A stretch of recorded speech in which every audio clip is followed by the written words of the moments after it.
ছাত্রলীগের দুইজন কেন্দ্রীয় নেতার উপরে ডিবির এডিসি হারুন সাহেব উনি যে বর্বরোচিত হামলা করেছেন সেটা আমরা ছাত্রদলের পক্ষ থেকে নিন্দাও জানানো হয়েছে। এটা কোনোভাবেই কাম্য হতে পারে না। কিন্তু আপনাকে বুঝতে হবে যে আজকের যে এডিসি হারুন যে অধ্যত্ব দেখালো, সেই অধ্যত্ব তো একদিনে একজন এডিসি হারুন তৈরি হয়নি। ওনাকে এই ধরনের স্পর্ধা দেখানোর মতো সুযোগ আজকের আওয়ামী লীগ করে দিয়েছে। দুইটা জাতীয় নির্বাচনে যখন জনগণের ম্যান্ডেট ছাড়া, জনগণের ভোট ছাড়া যখন একটা সরকার টিকে থাকে, তখন তারা পেটোয়া বাহিনীর উপর নির্ভর করেই টিকে ছিল। এবং সেই পেটোয়া বাহিনীর অন্যতম একজন সদস্য হচ্ছেন এই এডিসি হারুন, যিনি শুধু আজকে ছাত্রলীগের কেন্দ্রীয় নেতাদের উপর হামলা হয়েছে যার কারণে এটা আলোচনায় চলে আসছে।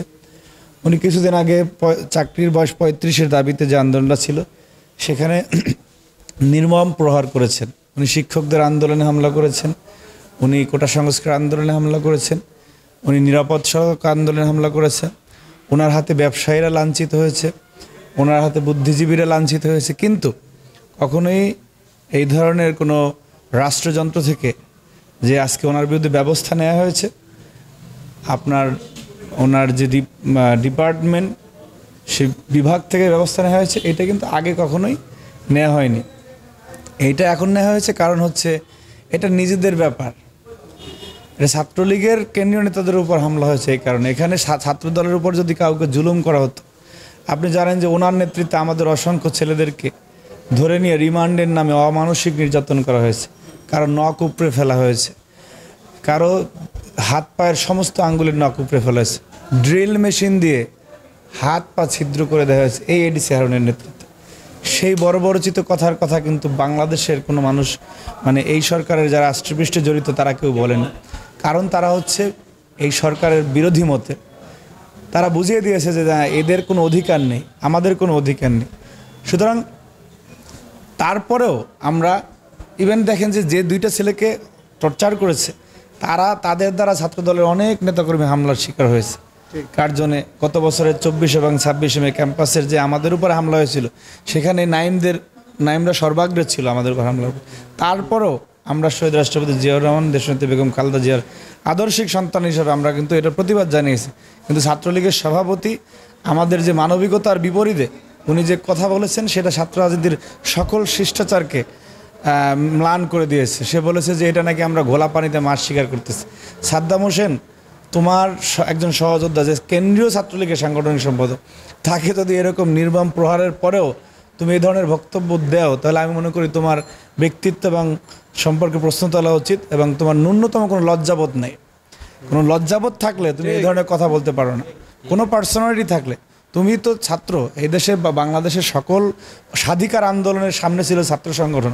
আজকে তোমার ঘরেও যখন জুলুম হয়, তুমি সেটার প্রতিবাদ করতে পারো না।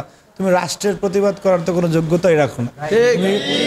তুমি সমাজের প্রতিবাদ করার কোনো যোগ্যতাই রাখো না। তোমরা যে একটি অবৈধ ক্ষমতাকে টিকিয়ে রাখার জন্য সেবাদাস, দলদাস হিসাবে এবং লালিত হিসাবে তোমরা সংগঠন করতেছো, তোমার এই বক্তব্যের মাধ্যমে স্পষ্ট সেটা প্রমাণিত হয়েছে। তোমার এই উত্তরের প্রতি উত্তর দেওয়ার মতো কোনো মানসিকতা আমার নেই। আমি মনে করি তুমি যে এই হারুনদের তৈরি হওয়ার পিছনে তোমাদের প্রত্যক্ষ এবং পরোক্ষ অবদান রয়েছে, এবং তারাই তোমাদেরকে আজকে আঘাত করতেছে। মামলা করার মতো সাহস তো ছাত্রলীগের হাতে নেই, ছাত্রলীগের কাছে নেই। কারণ ছাত্রলীগ যে আজকে ক্যাম্পাসে বড় বড় কথা বলতেছে এবং ক্ষমতায় আছে, সেটা তো হারুন সাহেবরাই টিকিয়ে রাখছে। হারুন সাহেবদের বিরুদ্ধে এরকম ডিপার্টমেন্টে আরও অনেক হারুন আছে। এই হারুন সাহেবরা ওদের গায়ে লাথি মারবে, ওদেরকে আঘাত করবে, কিন্তু ওদের বিরুদ্ধে মামলা করার মতো কোনো মানসিক শক্তি, সৎ সাহস এই ছাত্রলীগ রাখে না। কারণ ওদের এই কথা বলার যে যোগ্যতা এবং ওদের যে অবৈধ ক্ষমতা টিকিয়ে রাখা, সেটা তো পুলিশই রাখছে। সুতরাং তাদের বিরুদ্ধে মামলা করার যোগ্যতা ছাত্রলীগ রাখে না। আমাদের গত বছরে যখন আমরা ক্যাম্পাসে আমাদের উপর হামলা হলো, আমি তখন বিশ্ববিদ্যালয়ের দায়িত্বশীল। এই হারুন সাহেব আমার এক সহযোদ্ধাকে উঠিয়ে নিতে চেয়েছিল। তখন আমি বলেছি যে আপনি ঢাকা বিশ্ববিদ্যালয়ের ক্যাম্পাসে একজন ছাত্রকে উঠিয়ে নেবেন, বাংলাদেশে এমন অবস্থা এখনও যায় না।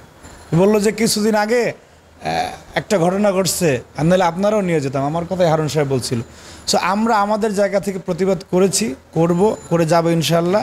আমাদের উপর যত জুলুম আসুক, কিন্তু তোমরা সাদ্দাম হোসেন তোমাদেরকে ঘরে ঢুকেও যদি আঘাত করে তোমরা প্রতিবাদ করার যোগ্যতা রাখো না, কারণ তোমরা অবৈধভাবে আস। ছাত্রলীগের সাবেক বর্তমান অনেক সাবেক নেতারাও যে কাজটা করা হয়েছে, বিশেষ করে আনোয়ার হোসেন নাইমকে, যে সে প্রথমত ঢাকা বিশ্ববিদ্যালয়ের ছাত্র, ঢাকা বিশ্ববিদ্যালয়ের একজন শিক্ষার্থীকে উঠিয়ে নিয়ে তার দাঁত উঠিয়ে ফেলছে 15-20 জন, সেই যে নির্মমভাবে সে মারাও যেতে পারত। ইভেন খেয়াল করবেন, সে যখন মিডিয়া স্টেটমেন্ট দিচ্ছিল সে কিন্তু বারবার বলেছে যে আমাকে হত্যার উদ্দেশ্যে হামলা করেছে, সে কথাটা বলেছে। তো এই ধরনের একটা হামলার যারা প্রতিবাদ করতে পারে না সংগঠন হিসেবে, তারা ছাত্র সমাজের প্রতিনিধিত্ব করার কোনো যোগ্যতাই রাখে না। এই ধরনের একটা হামলার যারা একটা মামলা করার সাহস রাখে না, তারা কোনো নির্যাতিত ভাই বা নির্যাতিত বোনের অধিকার নিয়ে কথা বলারই যোগ্যতা রাখে না। এবং এই হারুন সাহেবদেরকে যে আপনি দেখবেন যে তাকে এখন ওএসডির কথা শুনতেছি, তাকে সাময়িক বরখাস্ত করা হয়েছে, কিন্তু দেখবেন যে এর চেয়ে বেশি বিচার করার কোনো সক্ষমতা ছাত্রলীগ তো দূরের কথা, এই সরকারই রাখে না। কারণ সামনে আরেকটি অবৈধ নির্বাচনকে হালাল করার জন্য এই হারুন সাহেবদেরকে অতীব প্রয়োজনীয় হাসিনার জন্য, ঠিক আছে।